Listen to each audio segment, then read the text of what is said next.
of the letter that Elon posted. Dear Chair Gensler, yesterday the Commission staff issued a settlement demand that required Mr. Musk agree within 48 hours to either accept a monetary payment or face charges on numerous counts.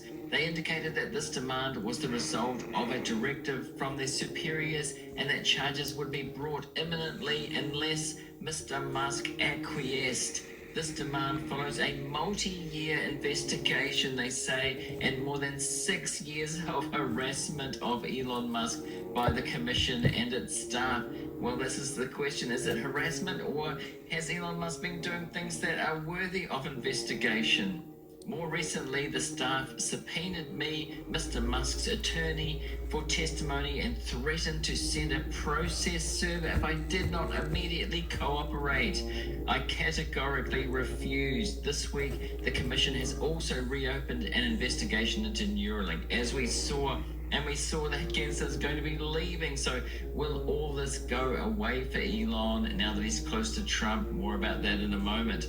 This series of events makes clear that the Commission is not motivated to seek the truth, but instead is engaged in an improperly motivated campaign against Mr. Musk. That's what Elon has been alleging publicly as well, and the individuals and companies associated with him. We demand to know who directed these actions, whether it was you or the White House. These tactics and misguided scheme will not intimidate us. So you can see the line the lawyers are taking there about Musk. The SEC has been going after Musk. He was fined by the SEC. We'll remember that, and I've made videos about that before. The infamous funding secured tweet, which he was fined for. He wasn't allowed to be a chair of Tesla. It's paid $20 million, and Tesla had to pay $20 million as well, which is nothing to Musk. If memory serves, that was the amount. So he hates the SEC. He hates the organization that ferrets out fraud and wrongdoing with corporate executives and companies.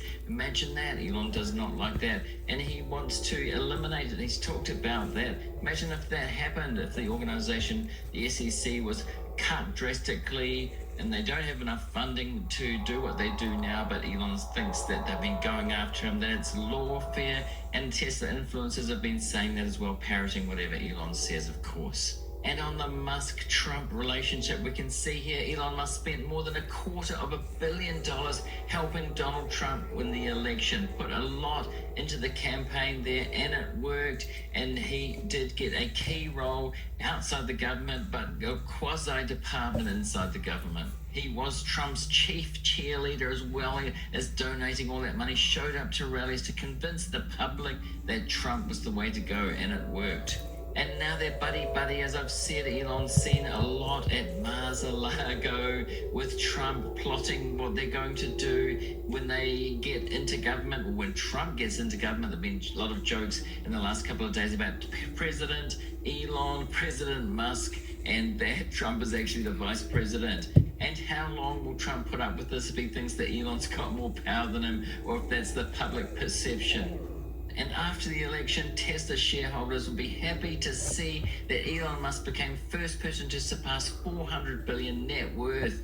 And that is because Tesla shares shot up almost immediately, Tesla in particular, and also the value of SpaceX and other companies shot up based on his close relationship with Trump, with the new administration. Is it corruption? Is it yay corruption from shareholders who think that Elon's going to get a favorable look in the government and be able to do what he wants because he's the first buddy of the US?